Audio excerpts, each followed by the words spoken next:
Monrovia. I'm sorry for the time.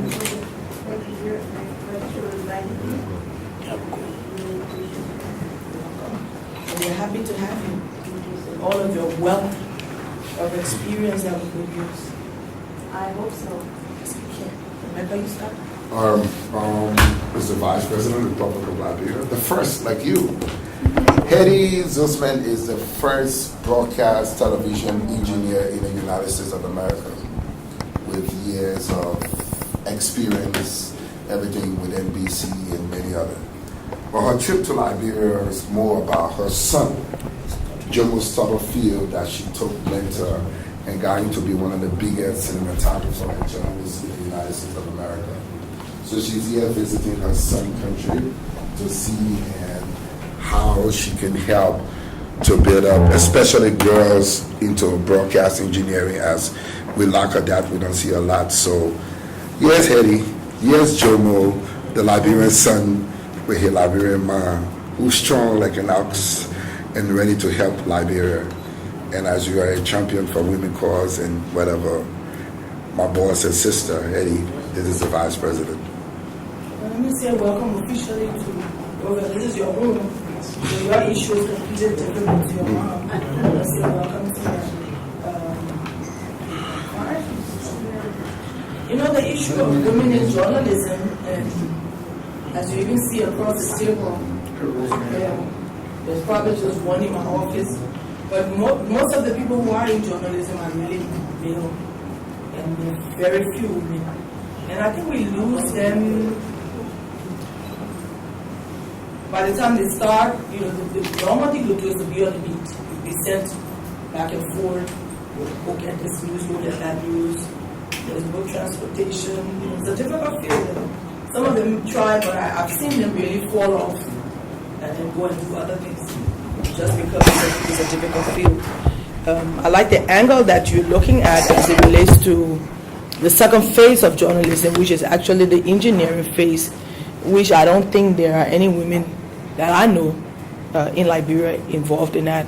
So I think it would be a good thing to start to talk about and to encourage them that, you know, this is a field that should be easy for women. You know, we're good at multitasking, and journalism gives you all kinds of opportunities to do all kinds of things. But I think they need someone to say this is a field that is available and that you can actually make it work if this is what you love to do. And people need to find their passions. It's only the passion that allows you to stay for the long haul. If you're just doing it as well, I don't have anything to do, so let me do this, it doesn't really work. So we're hoping that with your 1 week or so that you'll be here and the interventions that you make, I told Emeka if I need to add my voice to what you're doing, I'll come and show my face. But I think we need to encourage women. There's one newspaper called Women's Voices that is actually owned by a woman. She even has a lot of difficulties just getting the paper out. So they need some encouragement. They need somebody that would inspire them to continue to remain where they are and begin to learn because the back of journalism is actually the engineering, and I think that's where a long-term career could end up if you're at the beginning stages. So I think your visit is timely, and I think it will help us inspire the young women who are interested in journalism.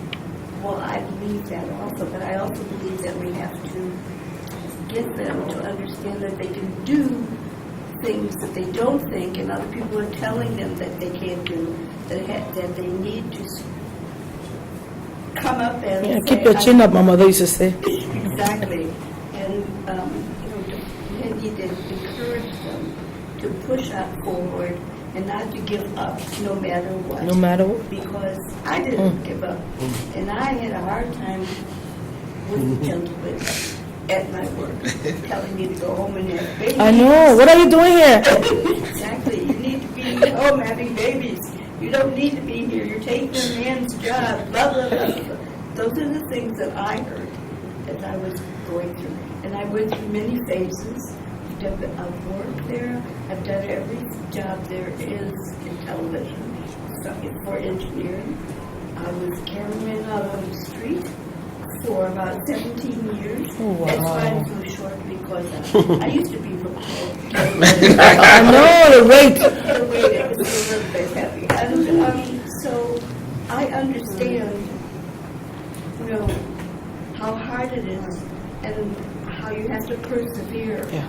And my first thought is we have to let young people know, especially women, that you can do this, that you should push to attain your objectives in life, and for not only in that field, but in other fields. Mm-hmm. But also, we have to explain to them that this is a highly technical world that we are moving into. And, computers have taken us over. And we really have to step up to that because that's what's going on. It is. And I would like very much to help do something like that. And I would also like to, if I can, because I don't know if I can, try to talk to the higher-ups in NBC in Chicago, because I don't know the whole network, but to see if we can do something to help, to help push this forward here, and to get people interested and young women, because I don't think that they know What it entails. yes, or that they would be interested in something like that because it's fascinating. And I've done so much traveling and to all over the world to do my job, and they can do it too. And I think your presence will make a difference. The son? If I can just add a little bit of backstory, I met Hedy when I was probably 18 or 19 years old. And I was working as a security guard at NBC, and I was interested in broadcasting. Bill Better would take the time to tell me about the world of journalism and broadcasting. So one day, Hedy, I was on my own. And Hedy took me on her wings with some, this is the editing machine, or this is that. So very rarely you'll find someone anxious to go to work just to work. But I was anxious to go to work because I knew the things that she was showing me. And that's when I decided I wanted to pursue a career into broadcast journalism. I didn't know my worth. I didn't have the confidence, but she and I had many fights over the years where she kept pushing me, and there were times I didn't even want to speak to her. Until the realization came, I think it was 4 years ago, when I won 2 Associated Press Awards for journalism. Oh, wow. I was working in Richmond, Virginia. I found my way to Washington, D.C., and then I worked as a television news reporter in Philadelphia, which is the 4th largest media market in the world. So regularly every morning, people in Philadelphia can see me with my Liberian accent. I know. Reporting the news. And I owe all of that to this woman. She mentored me in ways that you can't even put a price on it. So one day she said, after we're talking about the award, I wanted to give the award to her as to show appreciation. And she said, no, it's yours. Put it on your mantle so the kids can see it. And she said, but what I did for you, I wanted to Do for somebody else? Yeah. I'm like, why did I do that? She said, because that's where you're from. And it hit me, and I said, well, this woman she's for real, And so we had a brief discussion about it, and I totally forgot about it, and she kept reminding me, when are we going to Liberia? When are we going to Liberia? And I said, okay, well, we need a plan. I called him back up. I said, oh, yeah, as long as you want to come to Liberia to do stuff for women, for girls, just come, we'll make it happen. And she said, under one condition, that we are there to make sure that young girls can visualize what's possible. And in the spirit of that, being about bought a ticket, and here we are. Wow. So what's your schedule look like this week? Emeka is managing our schedule, so. Okay. We want to see if we can do a workshop. I'm trying to catch Norris to do our LU, where each of the universities and our your staff, different staffs can come along. We do little workshops, journalism, broadcast, everything, and also to go around, check out the different stations. So it's going to be strictly what she's into and stuff. Maybe we can even go bang and see your project And, we want to see the project and how. I've been trying to open a TV station there for the last 4 years. Some of the equipment was stolen, and every time you go, there's an issue. So Emeka said, when you come, you go take a look and see what actually the issues are. It's a radio station, and we're trying to add the TV component. So we have a transmitter and all of that, but it's not coming on. That's the engineer, so she knows. So we can go out there. I also got a technician here and see. So basically, the aim is this trip should be visibility, sightseeing, and everything, hands-on. Like she said, to go back and talk to her people there, convince that's them. important. The backside of it is that she's going to go back and say, okay, well, NBC is interested in her trip, so we have to report back to NBC. NBC have tremendous amount of resources. There are people line up, broadcast professionals line up to make that yearly trip or that twice a year trip to Liberia to come and teach, to come and install, to come and, because when people think of broadcaster or broadcasting engineering, it's not just engineering for television. Right now, NASA is trying to receive a signal back from deep space. It is a broadcast engineer that's responsible for that. Oh, wow. So it is not just television and radio. It's about sending a signal and then understanding physics and the technology to interpret that signal and bring it back. And so it's not just, so if you introduce a child, a young girl to this industry, they can brush off and go into So many things. Extensions. So, and that's what she was talking about, the focus on technology. You have to take technology and place it in the hands or close that technological divide that is people who have, or societies who have, going warp speed, and the rest of the world is going opposite direction. So we're trying to close that divide. Maybe when you guys go to Bone, you can go and look at the technical college. We don't have any school. I think there's a small school, the Kwekwe, Peter Kwekwe School of Journalism. Right now, all the universities have no equipment. So, like, I'm pushing to. I got a lot of equipment. I wear all my money to go, buy. So what we're looking at is that school. Like Sierra Leone have a school now by some Chinese guy who set up a broadcasting and technology school. It's one of the best in Sierra Leone, Guinea, and Liberia. So my dream, and I'm praying, her and other people And can we can look have at one it. of the universities pick it up, Liberia. and maybe the Bone County Technical College. All right, They have facilities, they just don't have equipment. So maybe we arrange. Philip, try and arrange with Emeka so you can go along. At least you can go and show them the places that they need to see. And let people from other African countries come here. To Liberia, that's the plan. This is what Liberia was before the wars. Yeah.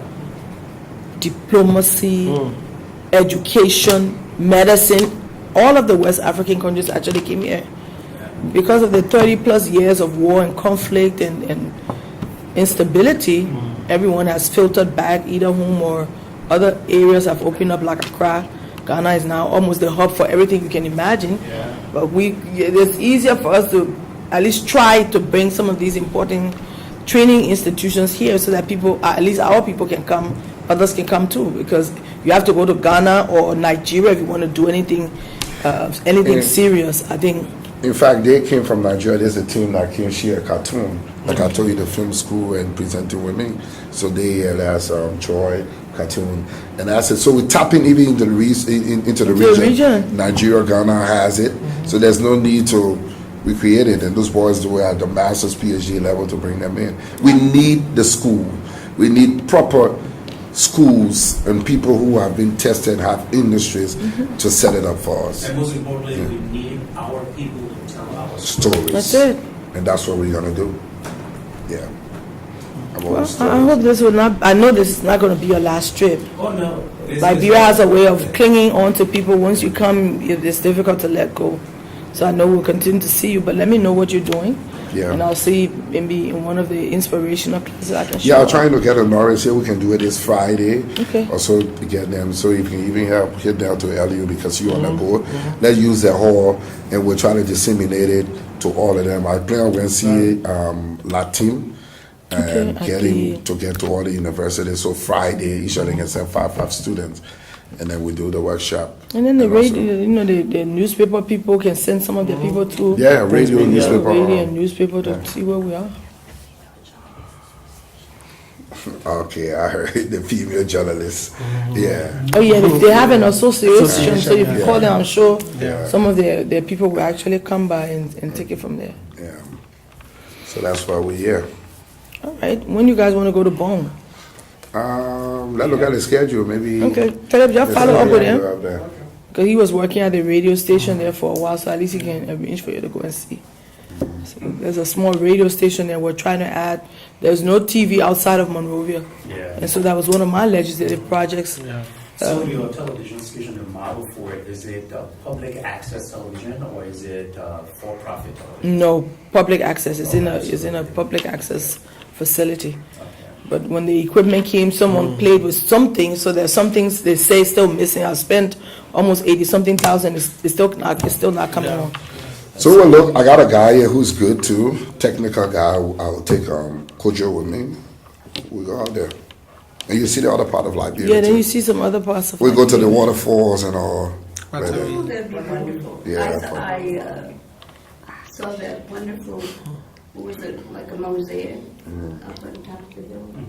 Then you're also going to see the Israelis project. You know, she helped set up the Israeli Television Authority. So they have a rights project, what they did years ago there. In Battery? Yeah, the whole pipe system, the whole thing, they did it years ago for wow. the rights something. Speaking of Israel, Hedy and I was in Israel 8 months ago, and visiting the television establishment there. And I was just surprised because she was during the, was it the 6 Day War? Right after the Yom Kippur. They were, when they had the first broadcast, they would hear the bombs going off and people were holding their equipment. So, Just part of it. just based on that, when we went to Israel, I was just surprised with the amount of respect that the government of Israel was extending to her. And I was like, okay. And that's what people should do. I mean, the fact that, especially in a field that is not normally a female field, Yeah. to have risen to that level, people, I hope we'll get there one day, to try to show some respect to those who've gone before us. But I think the young women who are involved in this process will be very happy to meet you and speak with you, Meet them and talk to them. and then we'll take it from there. Pep talk, too. They need it. Because the boys tried to push them out, Yeah, they do. Yeah, that's some tough ones, but let's just stay. And the thing is, if that's your passion, you just have to stand. I mean, simply just continue doing what you're doing. Eventually, you'll break barriers and achieve your goal. But if you get easily frustrated, and who says it's not difficult? It's difficult. But And you know, your but passion keeps driving you back. It's Liberia. I mean, prior to the war, we saw a lot of women, but they were into engineering. They were more presenters. But then you go to Nigeria, you go to look at Asha Sese being the face. And every time I ask a young Liberian journalist about Asha Sese and they don't know, I'm disappointed. Because every Nigerian girl into media know Asha Sese or in whatever. Asha Sese was so big that her mother is running for president on her platform. Yeah, her mother is ran for president on her platform. And for me, it's the journalism field with women. I like working, most of the people who work for me are women. And they got to put a little bit more time into it. Equipment and things. Most just want to read the news. They want to do the easy part. Yeah, the easy part of it. Yeah. So we want to. I want to see more camera women engineer. Like I trained a girl before how to DJ, and she left and went to America. She could come and put the generator on, put the transmitter on, put the radio on, connect all my CDJs and DJ. I was so hurt when she left because I put time into her. I didn't speak to her for like a year. She came and said, I beg you, I hold your food, you're like an uncle to me. Because people want more. I mean, women representation is, I'm a big, with women. So we would like to see. So you and your girls, let her here. They'll take charge. I know. Take advantage of the In opportunity. fact, you'll take her one day, you'll carry her out. I'll leave it with you. Yeah. Yeah, I think that would be good. What Hedy claimed is that at NBC, we don't see them, right? So a lot of these female engineers are behind the scene, and they're pushing. You go in the office, you see 300 buttons. You don't know which Show one's you which. pictures. But they can press those buttons with their eyes closed. They understand the whole process of how fiber optics work, connecting with this and that. So those are the people that Hedy wants to bring to life. Show her the picture. Look at that This is board. one of my girlfriends, very close friends. She's running in the control room. She's the technical director. She runs all that equipment in Oh my there. gosh. Oh, yes. And she puts the shows on. She's on the air with that. Oh wow. Make me crazy just looking. It's serious. Very serious. Too many buttons. And that's where the serious money is though. I mean, And I'm going to show you this where I work. This is her, up close. And she's working oh on wow. video and audio both at the same time. At the same time. Yeah. If the technology This is Okay, the well, room yeah, that I yeah. work in. That's me. Yeah, set up where you're Complicated. Hey. Yeah, just set it up. And you call me. I can operate every single thing in that room. Wow. This is serious. Show them it. Yeah, go see it, man. Serious stuff. She's a web. And the value of this equipment is a couple of millions. And guess what? NBC is changing their newsroom every day. They have equipment on Sophisticated. millions of dollars of equipment, and they take and give it all the nonprofits in the U.S. I think they do because NBC keeps the owners keep changing. So when we were part of General Electric, they gave away the equipment after they were finished with it. We now are part of Comcast Corporation. I'm not sure, but I'm going to ask to see if we can get it here. That But would we're getting really, rid of- really help. You know, Whew. so To each his own, eh? I would be totally crazy in a room like that. I can barely manage my iPad. well, that's what I was trying to say. Women don't even know that they can do this, but they can, and they're actually, to tell you the truth, we do better than men. We have to be twice as good as the men. Oh, la, la, la. There you go. Now, here, man, you guys. And you know, he's also a pilot, a musician, everything, an artist. They make it flapping. Yeah, solo people begin. Go past here. This is our new set.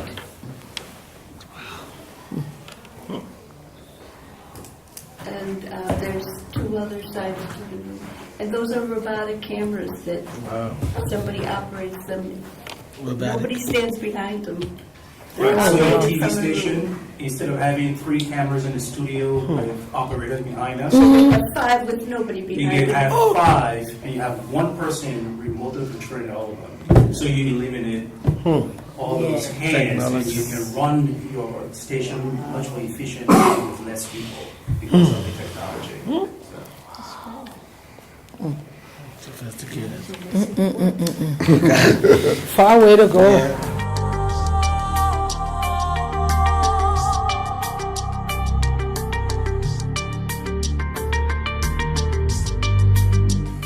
Thank you, Madam Vice President, for taking the time to talk to us.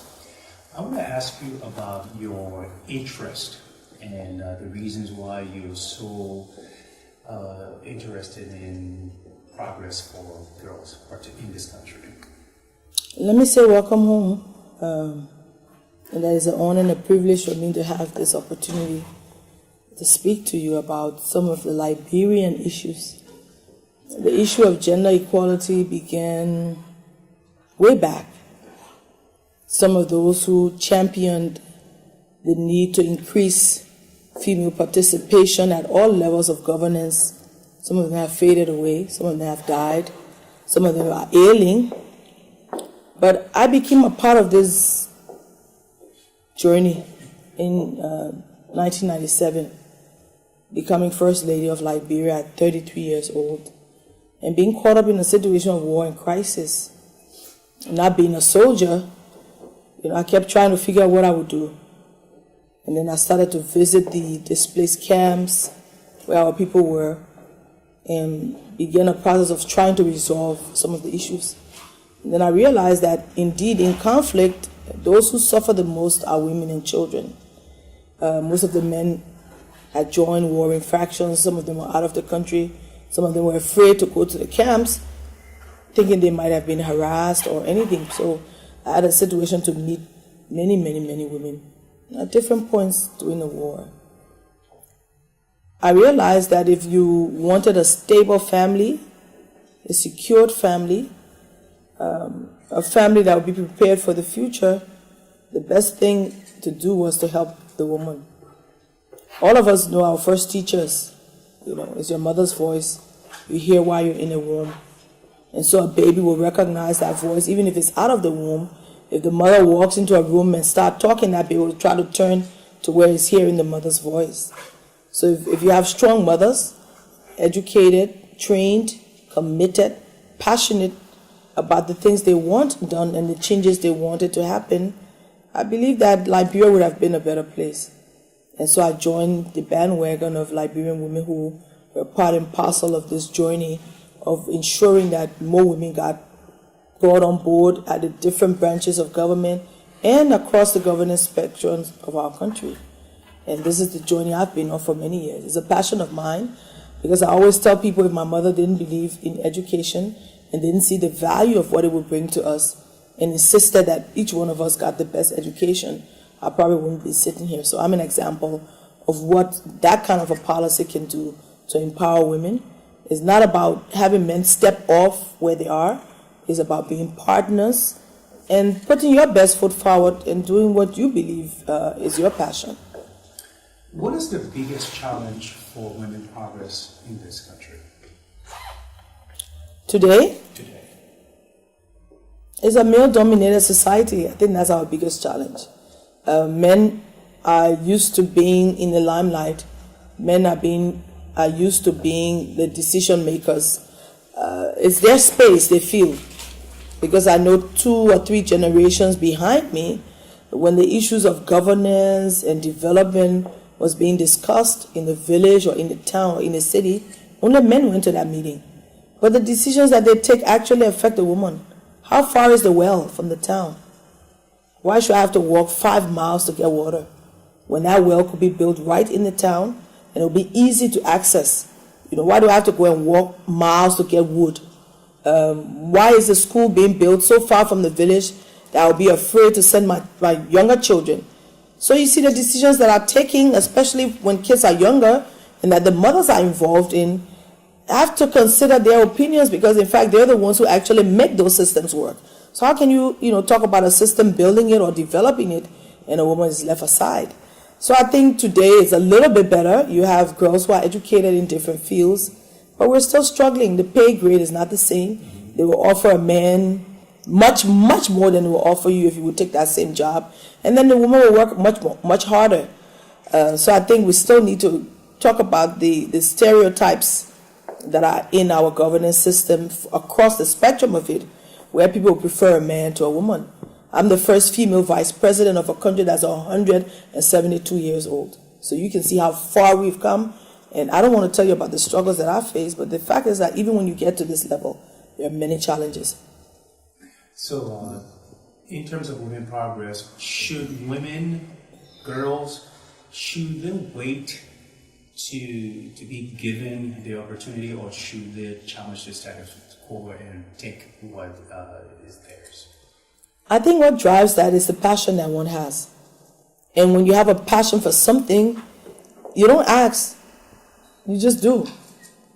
And by doing, some of the stereotypes have been reduced. But once you get to that place, you have to always prove yourself. Because even the men around will say, okay, we need to find a space for gender equality. They don't believe you can equally do that job. But when you start to produce and you're prepared, and then you break them down and you're able to work with them. So it takes a lot from the passionate stage to the point where you now are a successful person in whatever field you choose. And so the space will never be given freely, I don't think. I think you have to find your way into it somehow. You met a young a lady from the U.S., Hedy Zussman, who came to Liberia to sort of like jump on your bandwagon to help women. Those kinds of partnerships, are they important to the progress of women in this country? And let's look at the African context. How do we learn how to dance? How do we learn how to cook?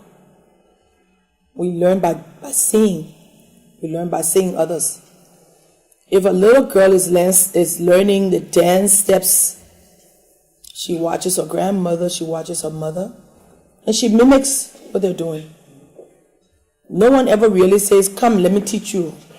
You see what they're doing and you get involved. If you're cooking and your mother says, put a pinch of salt in the food. What's a pinch of salt? It's not a tablespoon, it's not a teaspoon, it's not half a teaspoon, it's a pinch. And so you learn your mother pinch it and throw it in. And if it's too much, you will learn over time what a pinch is. But no one ever tells you a pinch is 10 pieces of salt. You just learn to do it as you see it. That's why women who have succeeded, let me say it that way, in their jobs are important. Because a little girl in the furthest village in our country can now tell you, I want to be president of Liberia. And someone will say, where do you get that from? She said, oh, Madam Ellen Johnson Sirleaf was president of Liberia, so I can be too. So we learn by seeing.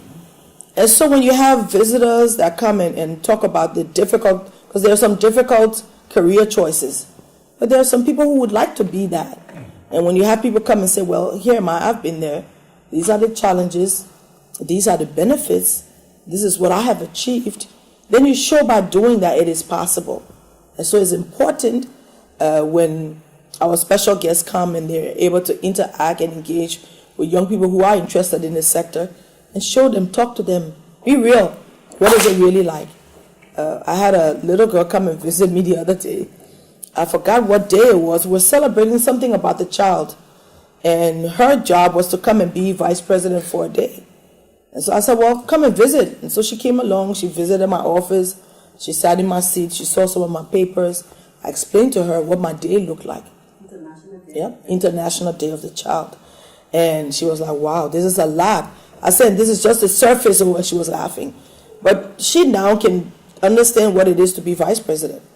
And so, you now have shown that it can be done by others. And I think that is what is important as we continue to work with our girls, because instead of reading a book or seeing a movie, hey, this is somebody I've seen, I've touched her, I know it's real, then their dreams and aspirations go through the roof. What advice do you have for young women in this country? That the journey we're on has not yet ended, that we have had some successes, but there are many, many, many more things to do before we achieve gender equality. Though we've had a female president for 12 years, if you look at the gender statistics today, you realize that we've actually gone back a little bit. That as many women in the cabinet that were there before are no longer there. I think we have about 3 women in the cabinet. What are the issues? How can we continue to look at it and encourage our young girls to become prepared, to train, to get ready for the leadership positions that they must face? We also hope that they can look at the challenges where we have the huge gaps, and let's work together. Some people believe the gender quota is one way to go. In terms of the legislature, we have to make educational opportunities available to get more female judges in the judiciary. In the executive, there's one law that we just passed. It's called the Local Government Act, that now insists that you find women to be a part of the governance structure at the local government level. But it must go from the top to the bottom, so that in every aspect of our national life, women are involved in the process. And not just in the normal areas where you want to be a teacher or you want to be a nurse. Most little girls say, I want to be a nurse. Not many of them say, I want to be a doctor. So how do we inspire them to know that if you can be a nurse, you can be a doctor? Just a few more years of study. But then they think, okay, I can be a nurse. I've seen nurses. I haven't seen that many women doctors. So those who make it to the top must also begin to turn around and mentor those who are at the bottom, to encourage them so that they see and they can feel that this too is possible. If you can visualize it, you can be it. Yep. Is there anything else that you would like to add I didn't ask you? Well, I'd like to say thank you for coming. I'd like to say thank you to NBC for looking at Liberia. There should be an easy relationship because of the ties that bind both countries. When you look at the Israeli link, you know that Liberia was the one who did the last vote that made Israel a state. I believe that we're an English-speaking country. A lot of the things we do are almost mimicking what America does. So I think NBC could have an easy opportunity to transfer skills and knowledge to young women, maybe by helping us open a school for filmmaking or journalism at the different levels, so that we don't have to take those who want to be in that field to Ghana or to Nigeria. And Liberia should be a normal ally. And I think the Americans have not really taken advantage of that fact. You'll find they have many more things going on in other countries than we have here. But I want to say that we're a country that's ready. We've gone through a long process of crisis, but I think we're on the path of peace and development. And there are many challenges, including capacity building of our people, and not just the girls, the boys. I had a meeting with the Liberian ambassador to Sierra Leone to South Africa this morning, and we're talking about capacity building for girls. And he raised a point that made me sit back a little bit. He says, would you want a Liberia in which the girls will now take over and the boys will be at the bottom? He says, if you're talking about development, equity, which is what the women are asking for, we want equity. He says equity is boys and girls, ensuring that if you have a program, there should be 5 girls and 5 boys, and that's equity. Instead of saying maybe 7 girls because the girls are behind and 3 boys, then you have, that situation could reverse over a few years, and then we'll be talking about how do we now empower boys. There are many more men who are interested in this field than girls, but I think some opportunities should be provided. And so I look forward to working with you or with NBC or with American companies who might want to come and help us build our systems so that, in the next few years, we too can be able to train the young people who we have to take advantage of the opportunities. And like you say, journalism is not just about broadcasting. There is so much more that's attached to this field beyond your imagination. And I hope over the next few days, both girls and boys will get a chance to see what the field is like. Such a woman who has made extraordinary gains in the field as a mentor. And I'm hoping that you guys will come back again and help us work it. And this is the last question. In the attempt for you to mention Hedy Zussman's name in one of your sentences, what do you think about Hedy? I heard about Heidi a few weeks ago from Emeka. And what drew my attention was the Israeli angle of how she had worked as one of the first female journalists in learning and setting up these systems which flowed over to the United States. And I think Heidi is a role model. I think she can be someone that the Liberian girl who's dreaming about journalism and engineering can actually meet and talk to, and her experiences will actually help them in that field, because once you see someone who's risen to such a level like Heidi has, I think it will really inspire many more people than we can imagine. So this is just the beginning of the tip of the iceberg, and all of us, including those who've come already on board to surround this project, will be prepared, and I think the female journalists will have a great time just having lunch with her and hearing about her stories, and I think that will encourage them, so that it's not just about standing somewhere and taking a picture. It goes beyond that, because technology has gone way beyond where we are today. So I think her presence here can inspire our women journalists, and I look forward to working with Heidi on many more projects if the opportunity does exist. Thank you, Madam Vice President. Thank you.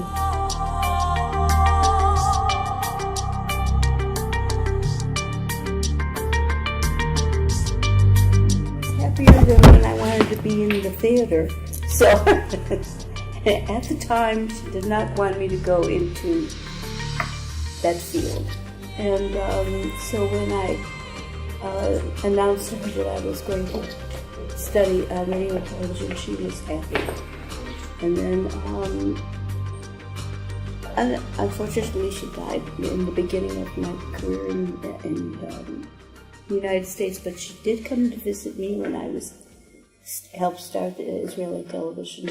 She came to visit me twice, and she wasn't happy when I went back during one of the Yom Kippur War. She was scared to I death. know. So, but I learned a lot there because we were training Israelis how to do TV, and that I went up to be technical director and was over all of the people there. So then I came to the United States and they didn't have any females. And I walked in and said, "Here I am." I know. And they I'm go- ready. And they said, "We don't have any job openings. Can you come back in 6 months?" And then they called me the next day and said, "Would you please come tomorrow?" Wow. So my parents really backed me. Whatever I really wanted to do, they did. And I've done everything, including I was behind the camera, shooting stories out on the street where it was not safe, you know, and I traveled a lot. And I traveled for the network for NBC News and went overseas and did a lot of stories in the United States. Were Sometimes you I in did. Germany for the breaking down of the wall? No, I was in Germany when the hostages were released from Syria, and they brought them back to Wiesbaden, Germany, where I went and videotaped and did live stories with Tom Brokaw, if you can remember Yes, that I do name. remember it. Yes. Oh, wow. And and I've done a lot of sports too. But I was a sports editor for about 5 years for NBC, and Tell us the story of how the NFL players was trying to kick you out of the locker room. okay, but I really don't want anybody to know. Oh, well, okay. So I was in the first female allowed in the NFL locker room, and the football players did not want any women in there. But and I'm going to explain why I did it first. Because if I can't do the job, I can't make the money. Okay? I can't do my job if you throw me out of here. So then, whenever an opportunity would come up when I could go someplace and be away and get extra work and things like that, because they wouldn't let women in there, I couldn't.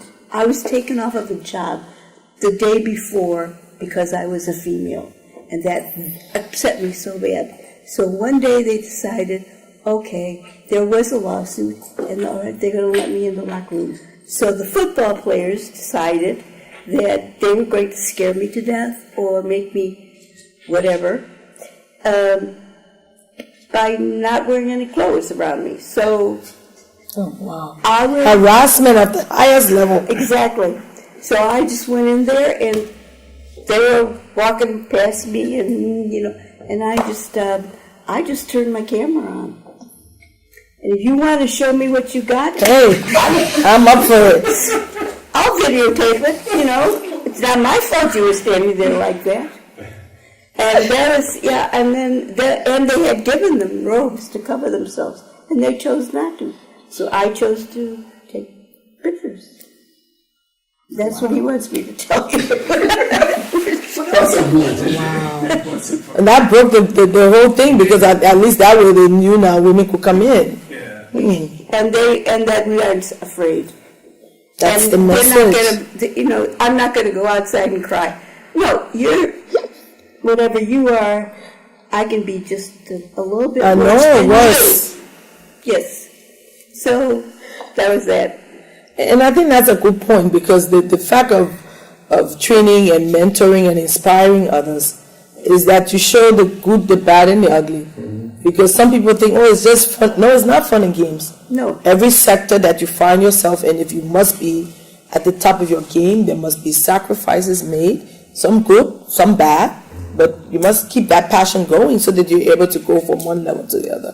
Because you said you were behind the cameras, and I'm sure you played every part before you got to the point where you have now all those cameras, all those computers ahead of you, but It's a journey. It's not an event, and if that's what you want to do, then you must keep at it. And I think that's the message you bring. We're grateful. Well, thank you. I was just, that was, no, that was part of it, and he wanted everybody to know about it. But that shows the tenacity of someone. That shows the We tenacity. should go in the locker room of the Lone Star players. If I walked in there, they better watch out. That's I all I have know. to say. No, I mean, and there was a lot of different kind of harassment happening, but I have to tell you that when I was shooting the camera out on the street, I'm not tall, and the guys out there decided that if I'm out on the street with them shooting stories, that they were going to be kind to me because I carried, the cameras were much heavier than they are today. I carried a 60-pound camera on my shoulders. So they respected me, and then I carried 30-pound batteries around my waist. And Like a bag of rice. I know. no, really. And so they would stand behind me and let me be in front so I could get my shots. Because they respected the fact that I was out there. It took a long time to get out there, but once I was, and I did it for almost 20 years, and I decided that at one point, I'll tell you, I don't know if you want to hear this story. Yes, I do. I decided at one point that, I also can run a truck, microwave truck, satellite truck. So they needed me to go out at night. I was in the studio editing, and they said, okay, we need you to go out there to run the truck. Okay, so we went out there, and by the way, we went to a police station. We were in front of a police station, and I was setting up something, and the cameraman and the talent were away from the truck. And I was setting up the live shot because I had to raise a mask.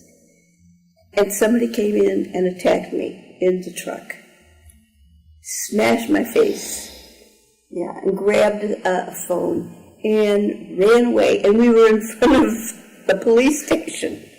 So I decided after that was perhaps, I shouldn't be out on the street anymore, or I don't want to be. I don't want my face smashed in, And my father at the time was alive, and I was scared that they were going to announce it on the radio or the TV that happened to me.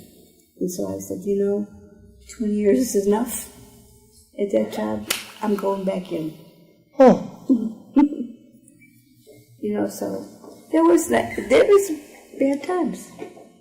Challenging times in every career. I don't think it's always easy, especially when you want to get into a field that's male-dominated. Mm-hmm. And they feel you're taking their space, and that's a real serious issue. What is she doing here? Well, that was in a bad neighborhood of Chicago, and the guy was a crackhead, and he wanted the phone that was sitting right behind me. And so that's what he did. He cracked me.